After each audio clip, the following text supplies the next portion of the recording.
A todos amigos de Uruguay, de todos los países que hoy se han reunido acá, buenas tardes, buenas noches, para lo que les toque, y la verdad que es un gusto poder tener esta oportunidad de unir a más que dos periodistas, a dos pensadores que nos hacen además pensar a todos, como Gabriel y Ana, que van a ser presentados dentro de unos pocos instantes.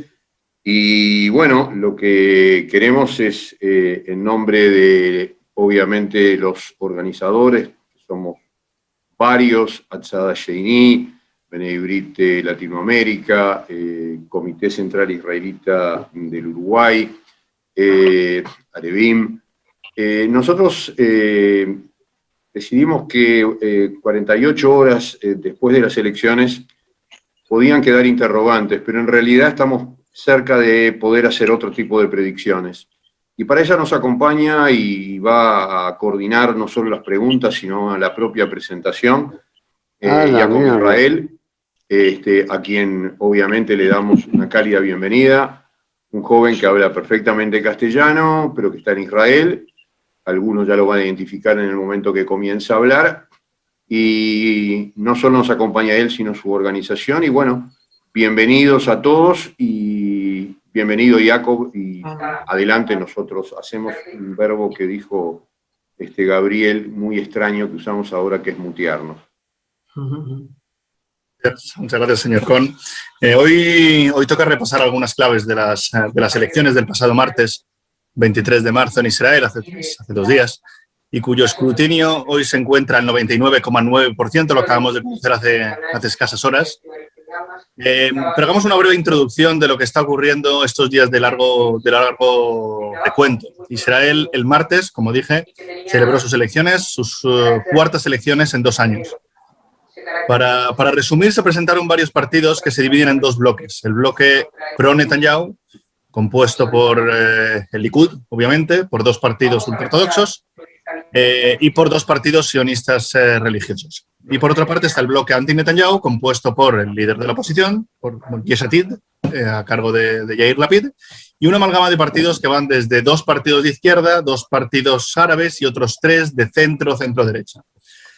El resultado por ahora está prácticamente cerrado, al 99,9%.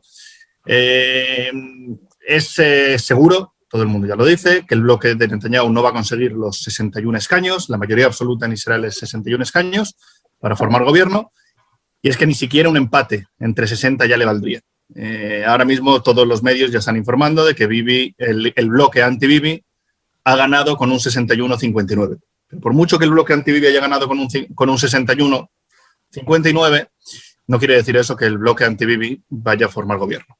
Es todo bastante más complicado. Lo que es obvio es que si hubiese ganado el bloque de la derecha, el pro-Bibi Netanyahu, estaríamos ya hablando de la formación de gobierno. Pero, como no ha sido así, a Yair Lapid seguramente no le será nada fácil formar gobierno, por no decir imposible, siendo el escenario más probable, y nos lo van a comentar seguramente hoy nuestros 2 grandes contertulios, las 5.º elecciones que se celebrarían en agosto.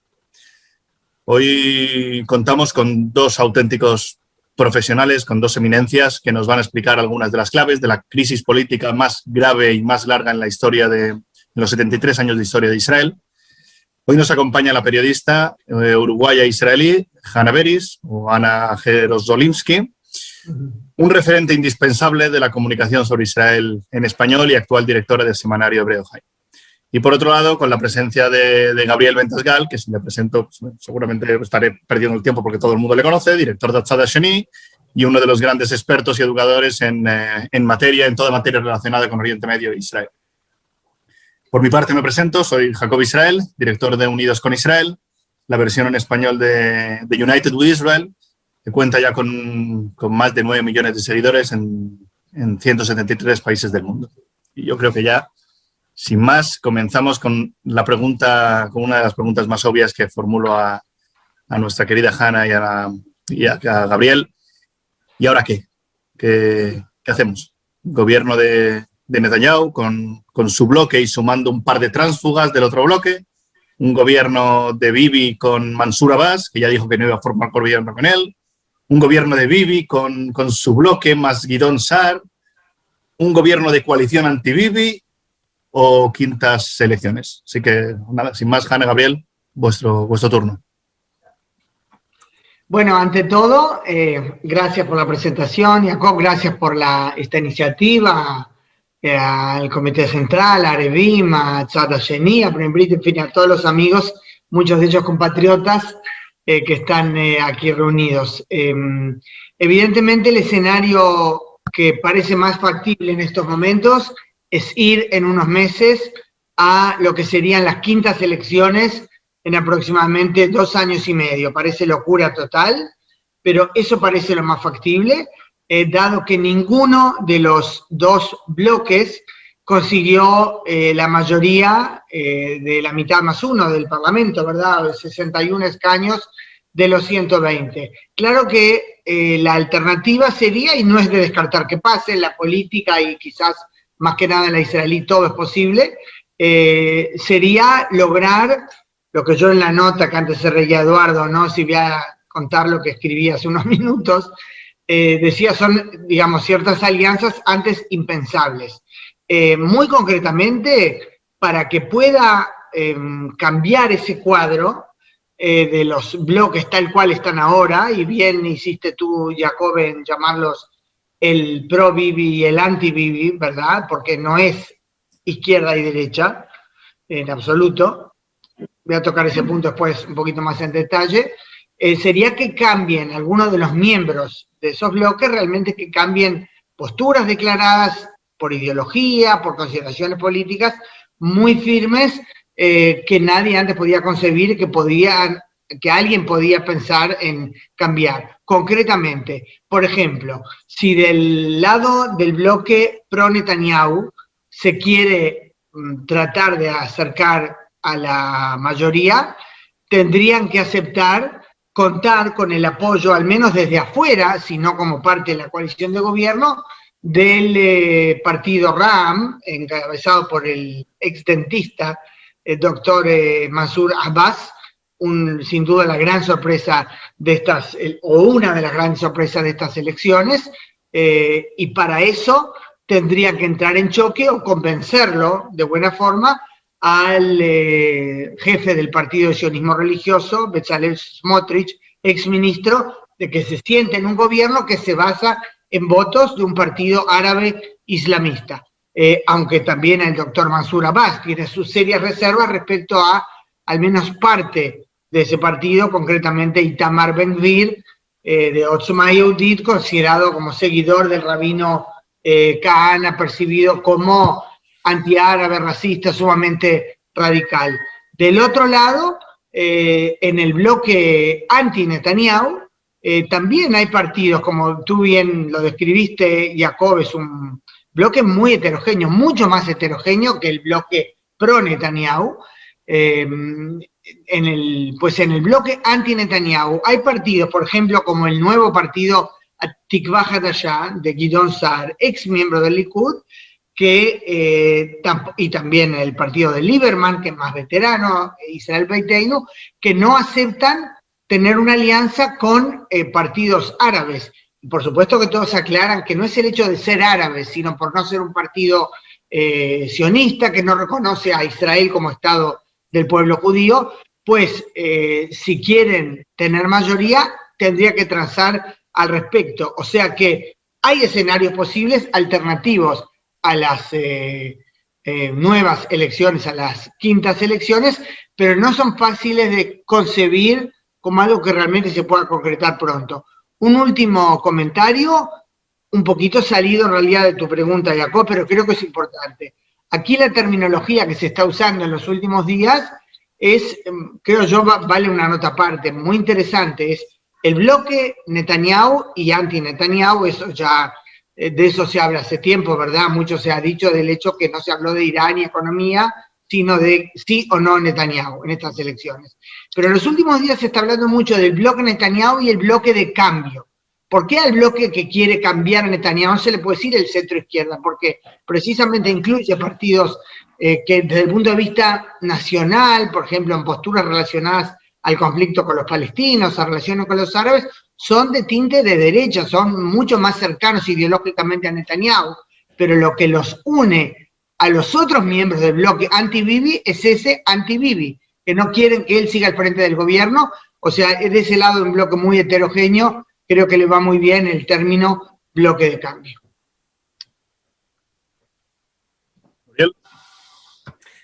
Veamos, según este cuadro que estamos viendo en pantalla, ¿qué es lo que nos espera a partir de ahora? Lo que nos espera es que la semana que viene todos los partidos políticos van a ir al presidente del Estado, a Ruvi Rivlin, y le van a aconsejar quién consideran ellos que tiene más posibilidades de formar gobierno. Entonces, veamos quién podría aconsejar cada uno. La lista árabe unida, si tradicionalmente hace lo que solía hacer históricamente, le debería decir nadie. Pero en estas elecciones probablemente diga Yair Lapid como opción para poder formar gobierno. Meretz también. Nitzan Hurwitz ha dicho, vamos a elegir a quien sea más fuerte de nuestro bloque, lo que ahora llamamos el bloque del cambio. El laborismo también, Israel Beiteinu también, Yesh Atid por supuesto también, Cajol Lavan y probablemente Tikva Hadashah también. O sea que todo este bloque que estamos marcando son 57 consejos a favor de Yair Lapid. Entre paréntesis, me preocupa que Hannah Beris esté bebiendo café. Por eso significa que no se va a dormir en toda la noche, la pueden ubicar a las 4 o 5 de la mañana. A mí no me influye. Ahora, Likud va a aconsejar Netanyahu, los partidos ortodoxos también Netanyahu y el sionismo religioso también Netanyahu. La pregunta del millón es, ¿a quién va a aconsejar Yamina? Porque ideológicamente Yamina es parte de la derecha. Lo que pasa es que una derecha liderada por personas que han sido constantemente humilladas por Netanyahu, y ese es un problema serio de Benjamin Netanyahu. Él ha logrado humillar de forma constante a todo aquel que le hace algún tipo de sombra o a todo aquel que formó parte de su gobierno. O sea, fíjense, Yamina formó parte de su gobierno y lo dejaron afuera y quedaron especialmente enojados, tanto Naftali Bennett como Ayelet Shaked, los líderes del partido, le tienen tirria a Netanyahu por un montón de cosas. Tikva Hadashah, Gidon Sar era parte del partido. Cajol Lavan, un gobierno de coalición que evidentemente no llegó a ningún lado, y Israel Beitenu también, a Víctor Lieberman también era parte de esa coalición. O sea que considero que el primer paso es quién va a recibir el poder de formar gobierno. Si Yamina aconseja al final Netanyahu, van a sumar 59 diputados. Podría ser que Netanyahu reciba el derecho de formar gobierno. Hoy por hoy parece que el que tiene más posibilidad de formar gobierno es justamente Yesh Atid y Yair Lapid. La pregunta es, una cosa es recibir el derecho de formar gobierno y otra cosa es que lo logre formar. Y yo creo que debido a la heterogeneidad de este bloque, las posibilidades que él forme gobierno son esencialmente remotas. Porque pensar en la idea que Israel Beiteinu pueda sentarse en el mismo gobierno de facto con los partidos árabes es algo que cuesta muchísimo de creer. Entonces, el punto de partida es, el que reciba derecho de formar gobierno no es seguro que lo logre formar. Netanyahu puede llegar a formar gobierno. ¿Cómo sería un gobierno de Netanyahu? El gobierno de Netanyahu sería con estos 52, más los 7 de Yamina, y el apoyo desde afuera de Ram. O sea que Ram, el partido de Mansur Abbas, apoya a Netanyahu a cambio de presupuestos, que sería algo parecido a la relación de Netanyahu con los partidos ortodoxos. Si les digo la verdad, ahora para adelantarnos, yo creo que el que tendría realmente más posibilidad de formar un gobierno relativamente estable, y no quiero exagerar, es justamente Yamina, con sus 7 diputados. Piensa en un escenario así, Hannah me dirás si opinás que es posible o no es posible. Fíjense en esta situación. Yamina está en el medio, y él podría recibir los votos de los partidos ortodoxos y también hacia la izquierda, Tikva Hadashah, Cajol Lavan, Yesh Atid, Israel Beitenu, laborismo incluso. Todos estos juntos ya suman 61 diputados como mínimo. Ahora ustedes me dirán, pero Gabriel, Yamina tiene al fin y al cabo 7 diputados nada más. ¿Cómo puede ser que va a formar gobiernos? El que sigue la serie Borgen en Netflix, que se trata sobre política en Dinamarca, La que fue primer ministro tampoco recibió muchos diputados. Lo que pasa es que estaba ubicada justo en el lugar exacto, que es el partido bisagra. Por lo tanto, y también Dinamarca es un sistema multipolar como el nuestro. No lo descarten como algo increíble. Evidentemente, mi opción es pensar que hoy por hoy, con estos resultados y con esta tirria que se tiene entre ellos, vamos directo hacia unas quintas elecciones. Yo Jacob. quisiera comentar algo, Jacob, si me permite, respecto a lo que Gaby preguntaba, así lo de Yemina. Hoy hubo, aunque parece realmente de locos, ¿verdad? Como 7 escaños, y se concibe siquiera la posibilidad de que sea él, el ex ministro de Netanyahu, Naftali Bennett, el que forme el gobierno, el que el bloque anti-Bibi pida que esté al frente, o al menos intente formar el gobierno. Bueno, concretamente hoy, escuché de casualidad en el coche, no es que la fui a entrevistar a la casa, la entrevisté hace años en la casa, a la anterior jefa del partido Meretz, la izquierda sionista, Tamar Zandberg, se le preguntó explícitamente sobre esa posibilidad, y ella dijo, con tal de tratar de concretar, no la estoy citando literalmente, pero seguro el espíritu fue ese, de lograr la meta de garantizar que Netanyahu ya no esté al frente del gobierno, Meretz va a saber... Meretz va a saber evaluar la posibilidad de alianzas antes totalmente inconcebibles para nosotros. No están descartando, imagínense, la izquierda sionista de Meretz no descarta a Naftali Bennett, por supuesto hay mucho que hablar todavía, ¿verdad?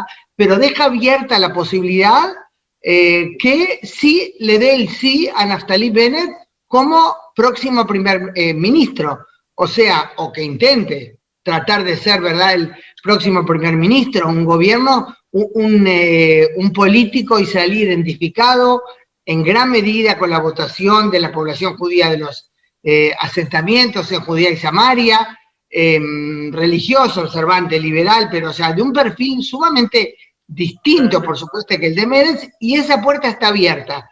Eso muestra cuán importante es para el bloque anti-Netanyahu tratar de hacer, por cierto, ese intento, ¿verdad?, el gran esfuerzo para cambiar la situación. Hay otro escenario que no sé cuán factible es.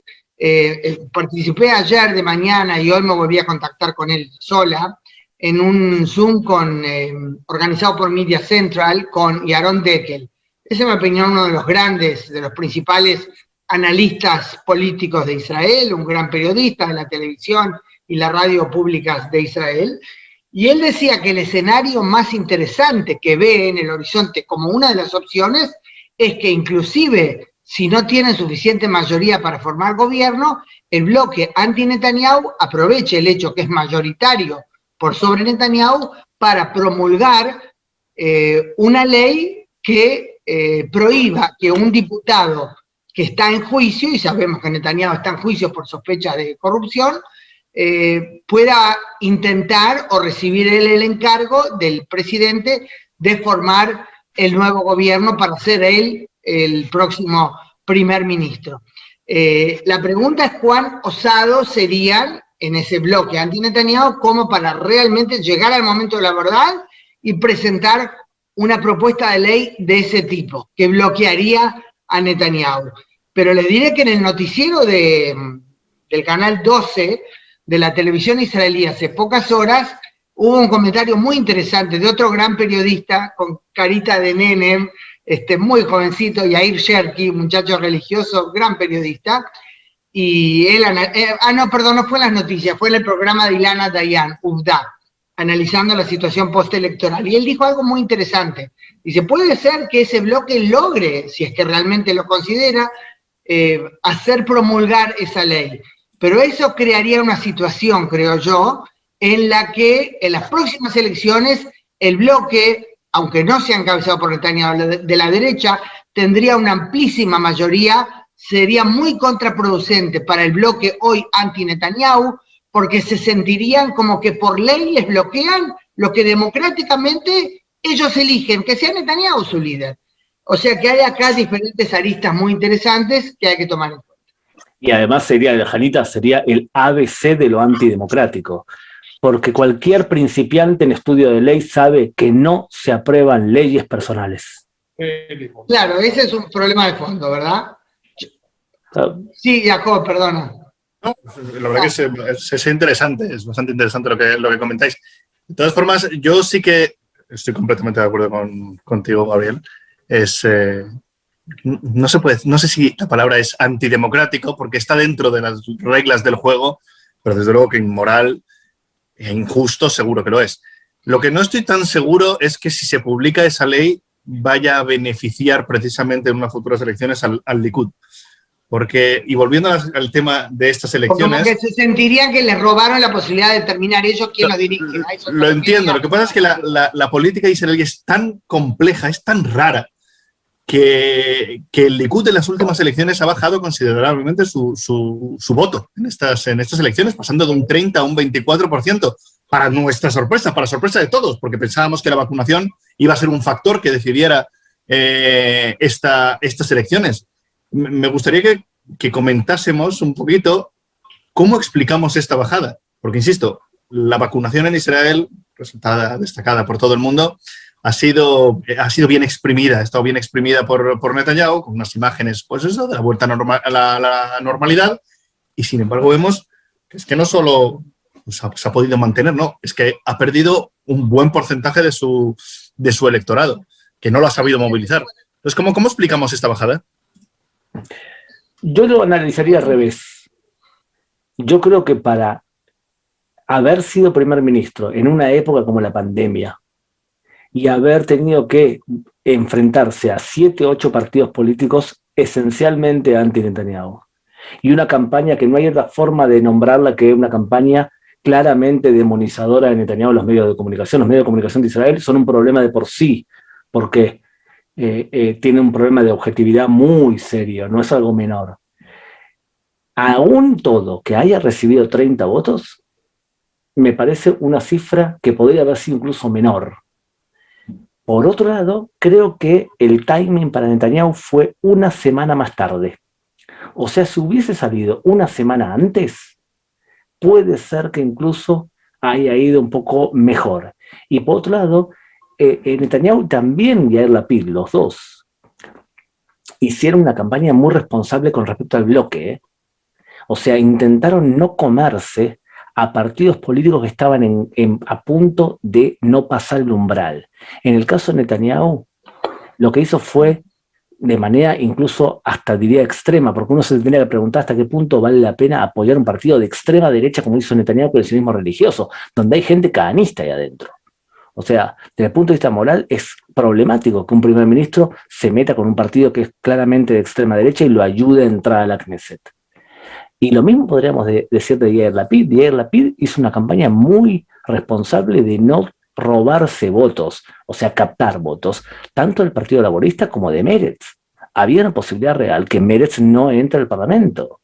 Es verdad, Meretz tiene una base de votos de por lo menos 4 diputados, pero cabía la posibilidad de que en las encuestas anteriores no entraba. Imagínense que Yair Lapid hacía una campaña con todo diciendo es o yo o Netanyahu. Bueno, puede ser que partidos chiquitos no hubiesen entrado. Entonces, es relativo esto de que recibió pocos votos. Yo creo que podía haber recibido mucho peor con las condiciones actuales. Entonces, te pregunto, en el hilo con la pregunta, un segundito nada más, Hanna. Sí, ante la bajada del partido que lidera Bibi, ¿por qué creéis que estaría interesado en unas 500 elecciones si su tendencia está a la baja? Porque es verdad, como tú dices, los medios de comunicación no van a cambiar. La vacunación ya habrá pasado, esperemos que la pandemia también haya pasado, nos enfrentamos a una crisis económica, las consecuencias verdaderamente profundas de una crisis económica, que veremos los resultados dentro de unos meses, y ¿por qué creeríais vosotros que estuviese interesado en unas 500 elecciones? Hanna, perdona, que te he interrumpido antes. Primero me disculpo, recibí la noticia de que falleció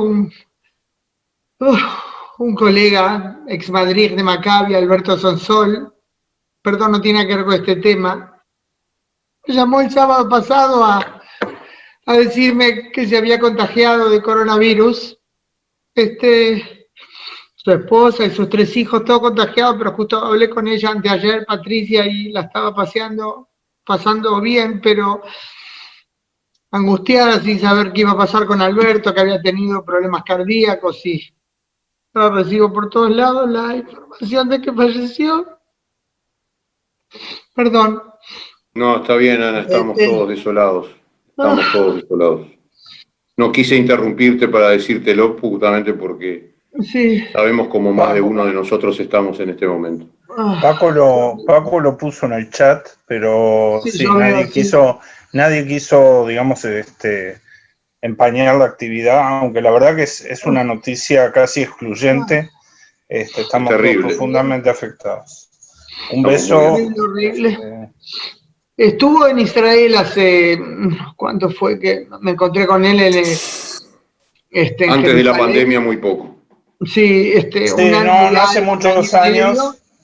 Y había vuelto después de como 30 años. Exacto. O algo así, y ocupó mucho espacio de radio hablando de Israel.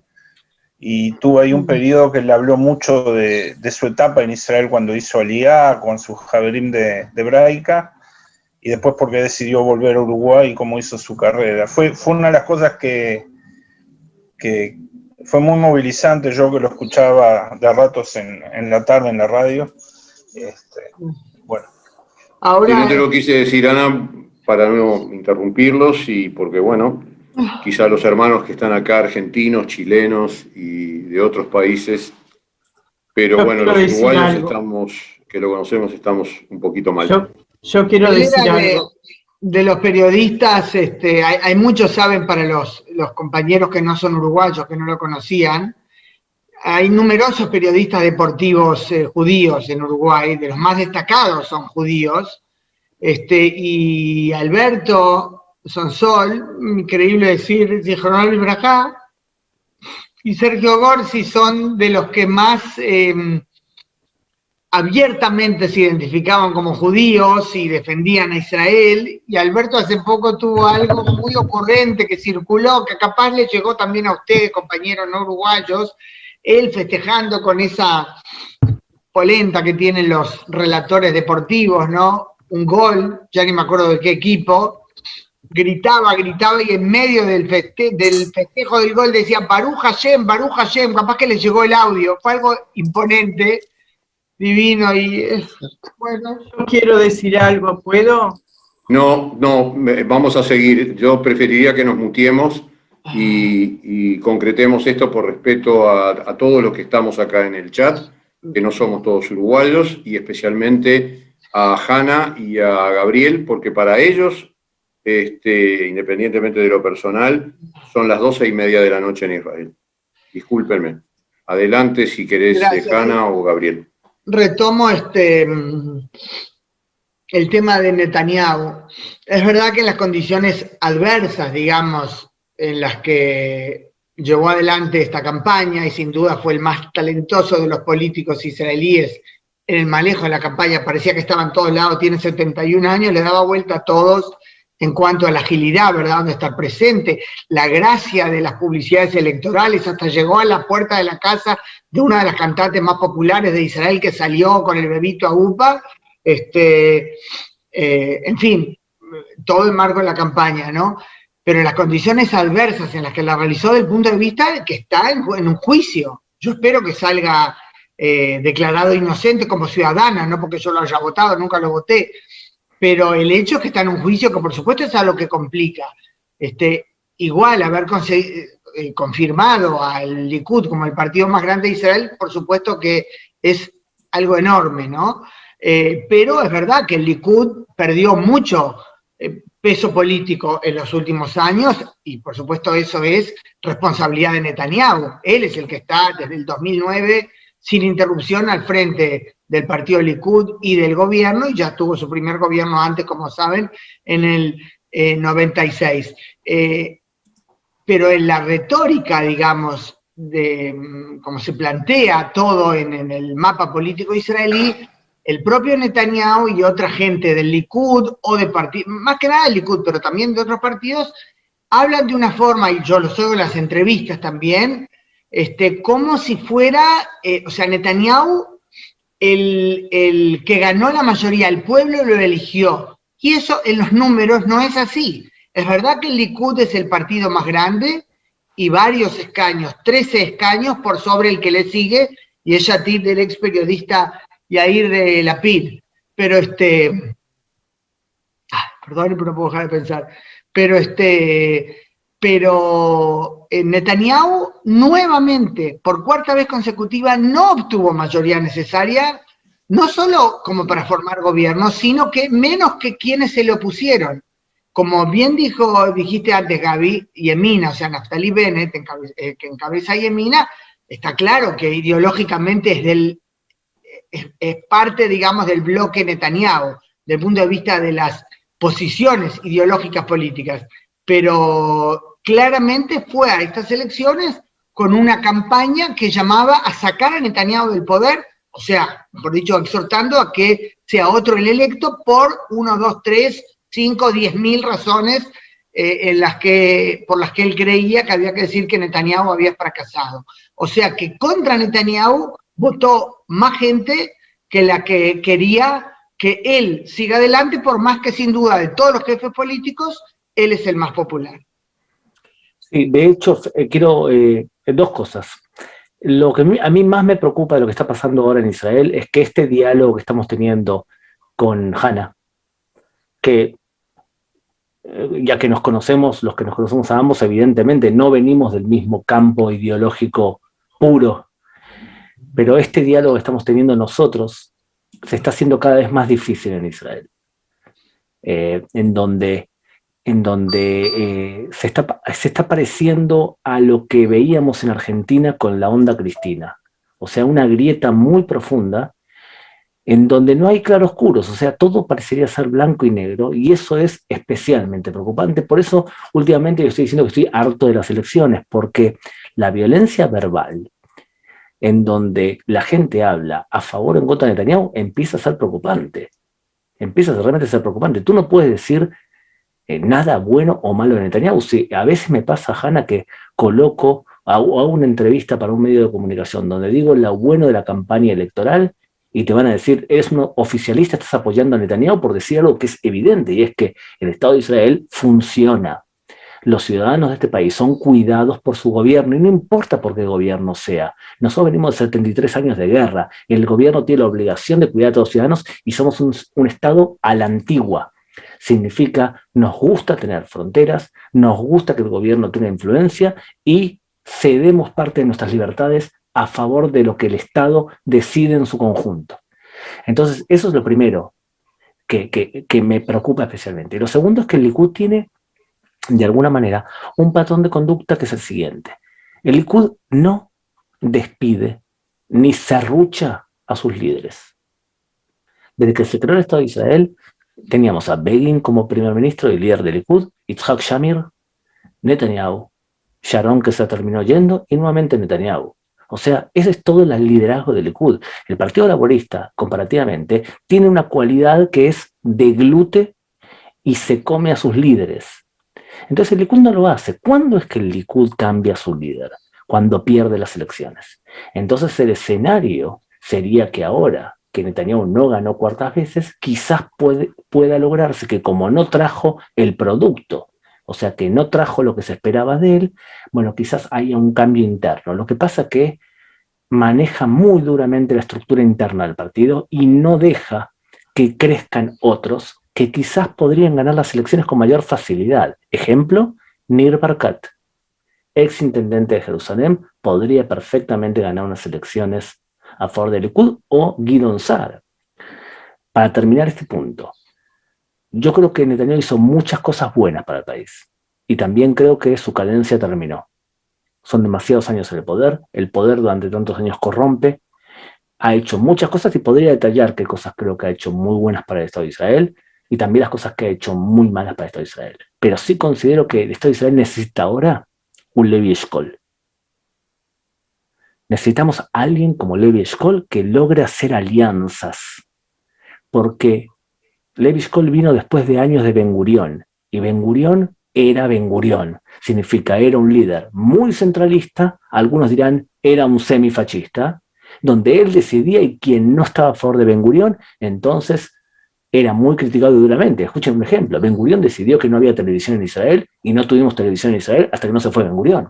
Ben Gurión decidió que no traían los huesos de Jabotinsky porque era su opositor político y hasta que no se fue Ben Gurión no trajeron los restos de Jabotinsky. Ahí les doy el ejemplo. Y después vino Levi Eshkol. ¿Y Levi Eshkol qué era? Alianzas, hablar con todos. Bueno, ese tipo de líder creo que urgentemente necesitamos nosotros. Alguien que nos una, que nos mime, que hable poco.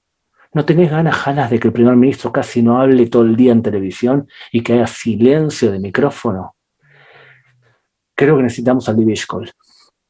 Yo quiero hacer un comentario respecto a uno de los puntos que mencionaste, Gaby, al principio, lo de la vacunación, ¿verdad? Habría ahora en el celular el famoso pase verde, ¿no? Bueno, el pase verde mismo se ve, hay que exponer otra pantalla, pero esto es la aplicación Ramsor, semáforo del Ministerio de Salud Pública para varios aspectos relacionados a todo esto de la pandemia, ¿verdad? Te aparece arriba el número actualizado de vacunados, 5.203.655 en un país de 9.291.000 habitantes, según el último informe de la Oficina Central de Estadística, o sea, más del 55% de la población de Israel está vacunado. Eso evidentemente Netanyahu lo presentó todo el tiempo como su gran logro. Yo creo que provocando un gran antagonismo. Yo, ¿no? Es verdad que él fue, sin duda, muy ágil, manejó bien el tema, se movió rápido, circuló mucho la entrevista que dio Albert Bourla, el director general de Pfizer, a Yonit Levy del Canal 12, estuvo muy buena. Él dijo medio riéndose, pero claro, muestra algo bueno, que Netanyahu lo volvió loco, lo llamó como 30 veces, una vez le tuvo que decir, señor primer ministro, son las 3 de la mañana, no importa, ¿qué hacemos con los niños? O sea, lo contó un poco jocosamente, pero, o sea, manejó muy bien el tema. Y la otra cara de la moneda, yo digo, bueno, la pucha, es el primer ministro, él tiene la responsabilidad de hacer eso. Es verdad que lo supo manejar bien porque es ejecutivo, pero él debía hacerlo. O sea, no es porque solo yo. Ahora, por otro lado, hubo muchas críticas, y creo yo que muy justificadas, al manejo de la pandemia. Lo de la vacunación, aparte, no bastaba con que él rápidamente logre conseguir las vacunas. Toda la infraestructura que hace posible que se suministren las vacunas, que se vacune a la gente con la eficiencia con la que se está haciendo, esto es, podemos decir, legado de la época de los gobiernos laboristas, las Kupot Holim, las 4 cajas de seguro médico con un sistema computarizado conectado en todo el país, que por supuesto es lo que hizo posible que realmente las vacunas acá se usen debidamente, ¿no? Pero en cuanto al manejo de la pandemia, no hay ninguna duda de que hubo muchísimas fallas y consideraciones políticas ajenas a la que debía haber sido el punto central de la discusión, que eso también habrá redundado lamentablemente en muertes que podrían quizás haberse evitado. O sea, mucha gente sin vivir, no había vacunas, y otros diciendo, no, acá las cosas se manejaron muy mal en algunos aspectos en el tema de la pandemia. Nos llega una pregunta desde el chat de Ray Botbol sobre Benny Gantz. Y la verdad que es bastante interesante porque pregunta si Benny Gantz podría ser ese Levi Eshkol que tanto necesitamos según tú, Gabriel. Es que una de las campañas más novedosas fue la de Benny Gantz. El actual ministro de Defensa decidió durante semanas abrir su corazón al público israelí, explicó y a muchos nos convenció, cómo Netanyahu le engañó y cómo ese engaño le fortaleció políticamente. El voto, primero, la primera pregunta, que es la que hace Ray Botbol, es si ese Levi Eshkol podría ser Benny Gantz. La segunda es si el israelí que votó por Benny Gantz le votó por pena. Y la tercera, que va muy relacionada con la primera, es si en la jugada, en esa ecuación que decías al principio, Gabriel, sobre el papel de Bennett como futuro primer ministro a pesar de 7 mandatos, ¿por qué no Benny Gantz con 8? Contestamos primero, Gaby, si quieres. Porque Robert Dahl, gran politólogo, decía que la fuente de tu autoridad surge de 4 fuentes posibles. o bien la tradición, o bien la ley, o bien tu carisma, o bien tu conocimiento. Los israelíes y los judíos, me atrevería a decir, estamos enamorados del carisma y del conocimiento. Y la ley nos importa poco. De hecho, quien condució un auto por Israel, ustedes saben que aquí no hay reglas de tránsito, acá hay sugerencias de tránsito. Somos un pueblo nacido y creado para violar las reglas. Tiene su origen, creo yo, en los años de los guetos, en donde el rey de turno nos obligaba a no salir a trabajar y a hacer cierta cosa y nosotros nos buscábamos la vuelta para poder hacerlo de todas formas. De todas formas, dicho esto, yo creo que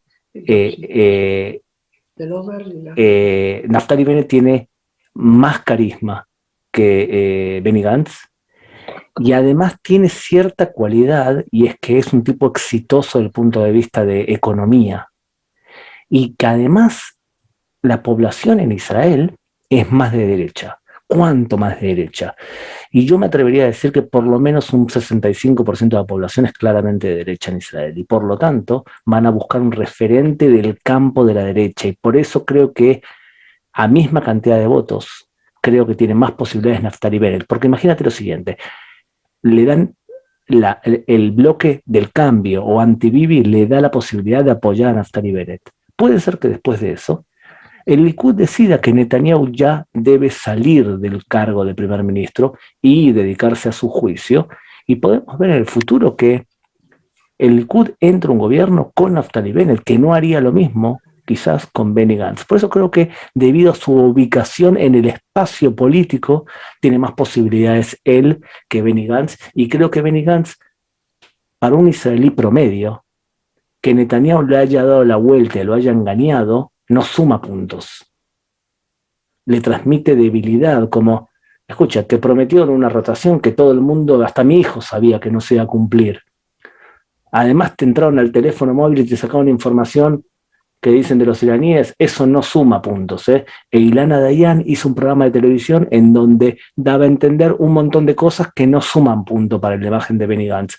Por eso yo creo que no es la persona, me da la sensación que Gideon Sa'ar tiene más posibilidades de cumplir ese rol, e incluso Yair Lapid tiene más posibilidades de cumplir ese rol. Estoy de acuerdo plenamente con lo que dice Gaby. Aparte, en la nota que nos reíamos antes, que me preguntabas, Eduardo, si la voy a leer ahora acá en este análisis, yo comentaba justamente que por un lado la mayor parte de la población votó contra Netanyahu por un montón de temas sobre lo que hemos estado hablando, pero al mismo tiempo, o sea que lo votaron en contra de él tanto gente de derecha como gente de izquierda y centro y partidos árabes, pero al mismo tiempo en cuanto a las posiciones ideológicas nacionales de los partidos, está claro que la mayor parte de la ciudadanía israelí es de derecha, y saben, siempre uso el término con cierto reparo, porque sabemos lo que es en América Latina, izquierda y derecha, y acá se refiere más que nada al tema de posturas en cuanto al conflicto con los palestinos, ¿verdad? Cuán osado uno es para concesiones, cuántos riesgos se acepta tener, correr para tratar de llegar a la paz, ese tipo de cosas, ¿no? No hay duda que el pueblo, la ciudadanía israelí ahora es más de derecha o sea, más pro, digamos, lo que simboliza Naftali Bennett. Dicho sea de paso, el discurso de él en la noche de las elecciones para mí fue el mejor que se pronunció. Muy, muy bueno, centrado, moderado, muy, muy bien. Ahora, respecto a por qué votaron por Gantz, yo pienso que sí, parte fue quizás pena, pero él irradió, justo escribí una nota sobre Gantz, estaba también en el portal, semanario Hebreo High. Yo pienso que puede haber habido gente que lo votó por pena, porque saben todo lo que le hizo Netanyahu y vio que él sigue adelante. Bueno, él irradió una firmeza muy grande, tener sí una columna vertebral muy firme al seguir adelante en la campaña, a pesar de lo dura que fue para él. Uno de los momentos más duros seguro fue cuando decenas, creo que eran 150 en total, de ex compañeros de armas, altos oficiales, generales de Tzal, que le dijeron, que lo conocían personalmente, por supuesto, Benny, ya está, más o menos, andate porque estás arruinando todo, ¿no? Y él se sintió herido, dijo, yo no me voy. Se ve que él sentía algo que captaba del pueblo, muy diferente de esa imagen que se traslució en el programa satírico Eretz Nehederet, en el que realmente lo presentaban como un idiota débil totalmente, ¿no? Pero yo creo que no fue solamente pena lo que quizás motivó a algunos a votar por él. Yo creo que lo principal fue algo que no irradia Netanyahu, aunque tuvo más votos que Gantz, es que Gantz, un poco trágico con todo lo que Netanyahu le hizo, pero irradió siempre integridad. Ser una persona derecha. Uno de los lemas de la campaña que se veía en los carteles en las calles es votar, o sea, la Atzbiya Yashar, votar carteles en los caminos, ¿no? Como diciendo, por ahí tenés que ir, pero ¿qué quiere decir? Votar derecho. La gente realmente, inclusive quienes le criticaban por otras cosas, lo percibe a él como una persona íntegra. Y yo creo que inclusive los que estaban furiosos porque decían, nos traicionó, se llevó el más de 1 millón de votos con los que lo elegimos en las elecciones pasadas y se los dio al campo de Netanyahu cuando se sumó a un gobierno con él en abril del año pasado. Inclusive gente que usaba esos términos, creo que le creyó cuando él dijo que lo hizo convencido de que eso era por el bien del país, que la alternativa de ir a elecciones era mucho peor en medio de la pandemia, que en ese momento estaba en una situación incomparablemente peor que la situación, por suerte, actual, bastante mejorada. Sé que os dará mucha lástima, mucha rabia que os haga esta pregunta, porque sois 2 personas que trabajan día a día y noche, día a día, y por la noche, los sábados, todo, mucho Shabbat, antes de Shabbat, por mejorar la imagen de Israel en el mundo, pero no me queda otra porque esta es la realidad. ¿Cómo de problemática es la presencia de Itamar Ben-Gvir en la próxima Knesset? Y creo que vamos a tener los 3 mucho trabajo. Me gustaría por lo menos, sé que es difícil, pero si podéis hacer un esfuerzo de optimismo ante esta realidad sería conveniente. Por mucho habría que crear mucha imaginación. Pero ¿cómo lo veis? Mira, el optimismo que puede salir, si es que cabe usar ese término cuando se habla de Itamar Ben-Gvir, recordemos, expliquemos para quienes no saben, Itamar Ben-Gvir es el número 3 en la lista del sionismo religioso, que el concepto de sionismo religioso para mí fue siempre un concepto hermoso, sin ser yo religiosa, porque sionismo religioso para mí era Joseph Burg, de bendita memoria, ¿no? Cambió mucho, lamentablemente, el sionismo religioso, nunca se puede generalizar, pero hay elementos muy problemáticos hoy en día.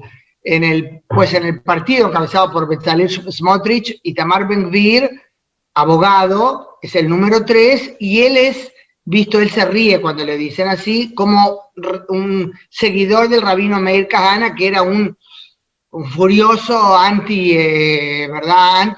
Yo pienso que él era antiárabe, no solo antiterrorista.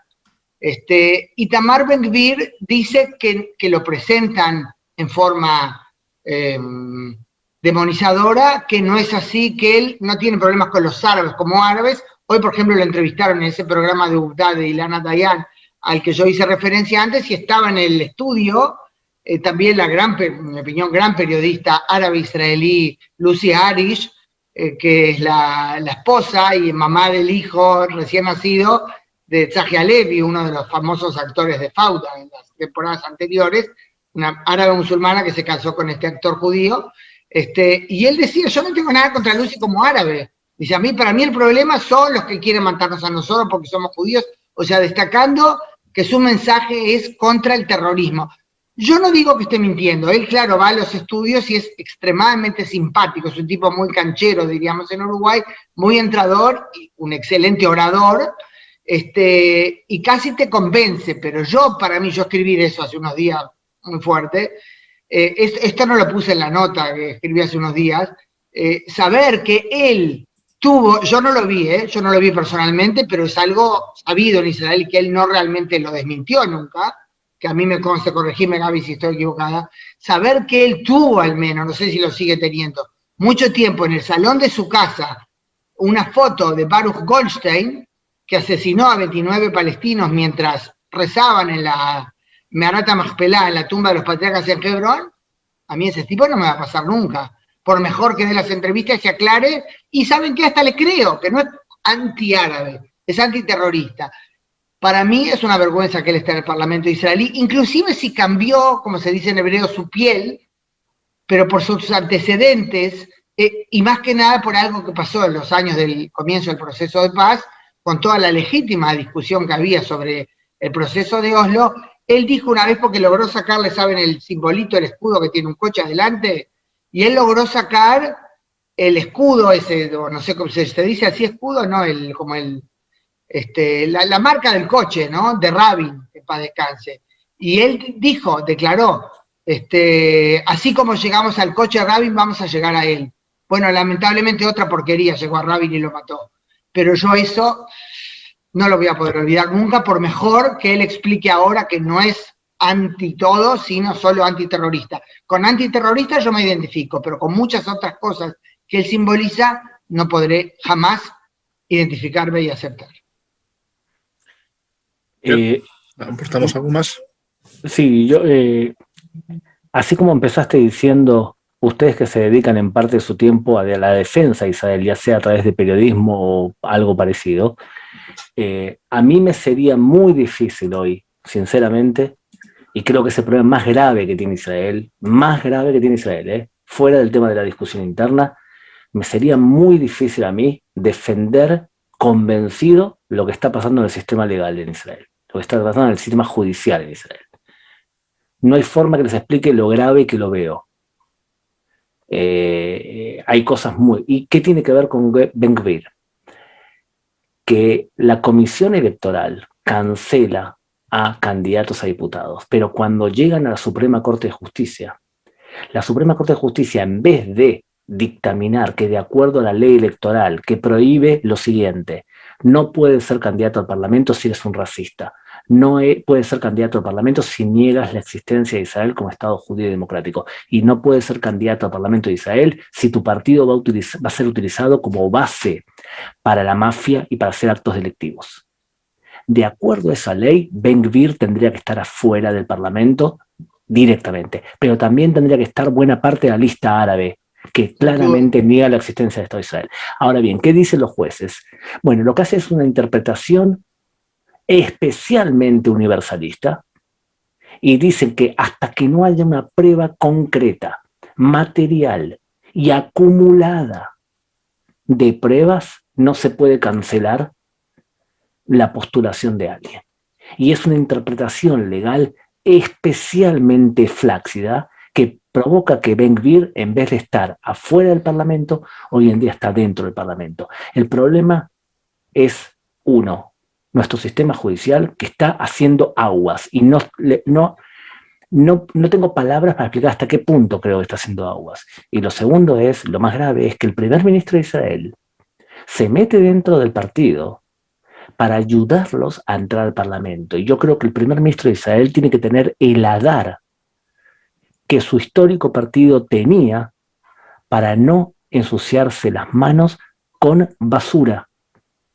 Porque es el primer ministro. De la misma forma, considero que el primer ministro de Israel no puede llamar a los padres de Elor Azaria, el soldado que disparó contra un palestino que estaba tirado en el suelo. El primer ministro de Israel tiene que ser la imagen de aquella persona que nosotros queremos que nos dirija.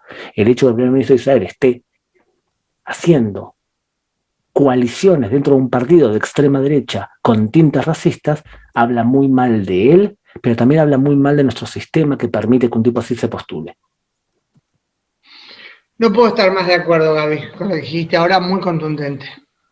Jacob, ¿hay alguna pregunta en el chat? Quizás tú la estás viendo, elijas una o dos, porque nosotros somos muy de cumplir los horarios y mucho más considerando que ustedes están en la 1 de la mañana. Así que te dejo para que... Dos preguntitas más, la última corta, Okay. Más extensa. Además creo que a Hanna le va a gustar. El efecto Merav Mijaeli, el resurgir de las cenizas del partido Abodá. Cuéntanos un poco, tú que conoces bien ese partido, ¿cómo ha logrado sobrevivir cuando todos lo daban ya prácticamente por muerto al histórico partido de Ben Gurión y Rabin? La entrevisté hace poco a Merav Mijaeli y lo publiqué. Yo creo que irradió una firmeza, una claridad de regreso a valores del Partido Laborista, no porque aparecían las fotos, ¿no?, con Ben Gurión y Rabin de fondo, creo que es un poco exagerado, pero realmente irradió ante todo fidelidad a los valores que caracterizaron al Partido Laborista, que recordemos fue pilar de la construcción de Israel. La mejor prueba de ello fue que cuando en abril del año pasado el entonces jefe del laborismo, Amir Pérez, que siempre me había gustado mucho,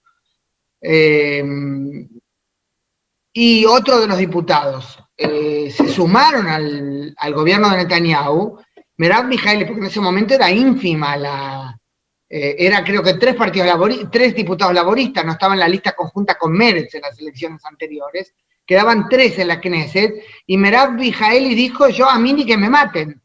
Y ella quedó, o sea, como oposición dentro de su propio partido, fiel a lo que era el Partido Laborista, y dijo, no, perdón, esto es mentirle a la ciudadanía. Ella, o sea, creo que ante todo eso ya lo irradió estando en la Knesset, no le atrajo ni ser ministra, ni tener posiciones de favor, o sea, que la favorezcan en especial. Ella fue fiel a la ideología y a los valores del Partido Laborista, más que nada fue fiel a lo que se prometió a la ciudadanía. Y yo creo que eso y la forma que organizó todo, la energía que irradió, realmente hizo que la gente dé crédito a la promesa de que se está volviendo a casa, que se está reconstruyendo el partido, que recordemos es el que durante los primeros 29 años desde la creación de Israel fue el que rigió los destinos de Israel, pero en gran parte fue bajando, aunque tuvo sus altibajos, por esa tendencia casi suicida, diría yo, a la que Gaby hizo referencia antes, de un líder que, o sea, cómo matan a los líderes apenas algo sale mal. Sin duda, incomparablemente más movido, pero en el mal sentido de la palabra, que el Likud, que supo ser muy fiel a sus líderes, aunque con Netanyahu ya creo que exageraron tantos años seguidos en el poder. Yo te digo, el mensaje bueno es que yo me considero un judío tradicional. O sea, a mí me gustan los partidos que sé lo que piensan, sé lo que opinan y que tienen una historia. Entonces, es una muy buena noticia que Meretz haya sobrevivido y pasado. Es una muy buena noticia que el Partido Laborista siga existiendo, y me preocupan esos partidos de moda, esos partidos de ambiente que duran 1, 2 o 3 cadencias y que nadie, absolutamente nadie sabe qué opina el número 10 o el número 8 y que todo lo decide el líder. Esos partidos para mí no le hacen bien a la política israelí. A mí me gusta un partido sionista religioso, por más que tenga gente de extrema derecha, un Likud, un Meretz, un partido laborista, la lista árabe, los partidos ortodoxos, son partidos de raíz. Y yo lo veo con muy buena noticia que estos partidos sean partidos decisivos en la próxima Knesset. Bien, bueno, pues no nos queda más que volver al punto inicial. Tenéis que elegir una sola opción. Quintas elecciones, Bibi con Mansur Abbas, Bibi con tránsfugas, Lapid primer ministro o, como os ha dicho aquí, Bennett primer ministro. Yo creo que quintas elecciones, pero tampoco diría que seguro es la única opción. Es lo que me parece ahora más factible. Me gustaría verme sorprendida por la posibilidad de flexibilización en el campo anti-Bibi, al que entienden que yo pertenezco, no formalmente, sino como votante, para que se pueda lograr una coalición positiva para Israel.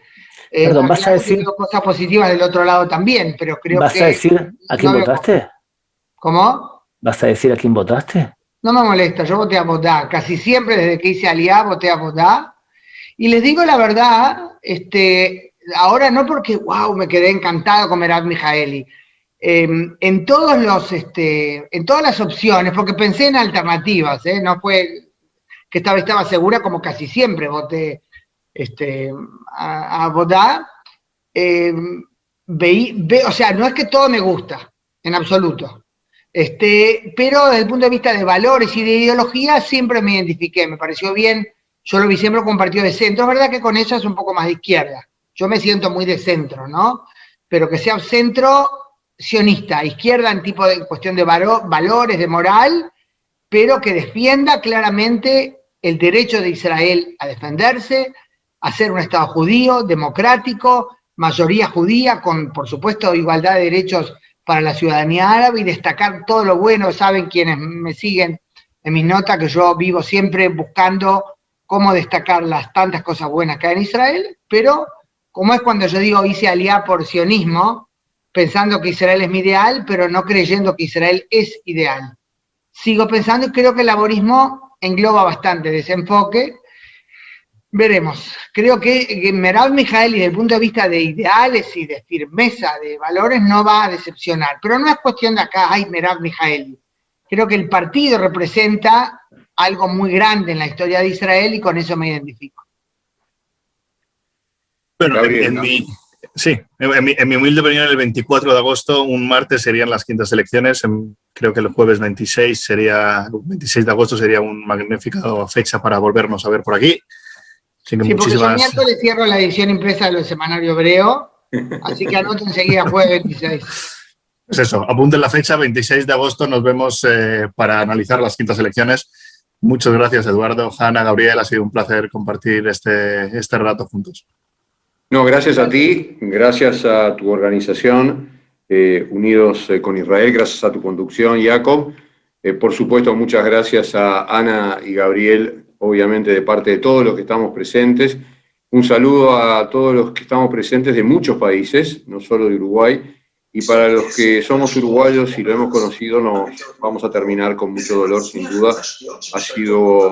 Yo sé que para Ana ha sido un esfuerzo muy, muy, muy grande por tener la noticia de la muerte de Alberto, que nos va a marcar y es excluyente, como dijo Yanay. Gracias a todos, a Tzad Sheini, Bnei Brit Latinoamérica, Comité Central Israelita del Uruguay, Alevim. Les dice muy buenas noches y a ustedes muy buena madrugada y no se olviden de cambiar el reloj. Así duermen menos. Así que desde ahora, desde mañana, tenemos 6 horas de diferencia entre Israel y Uruguay. Exactamente. Lamentamos que duerman menos esta noche. Yo sé que Ana ahora se va a poner a escribir una de las notas más tristes de los últimos tiempos. Exactamente. Gracias a todos, un abrazo, Gabriel, gracias, Jacob, y gracias a todos. Muy buenas noches. Gracias. Chao.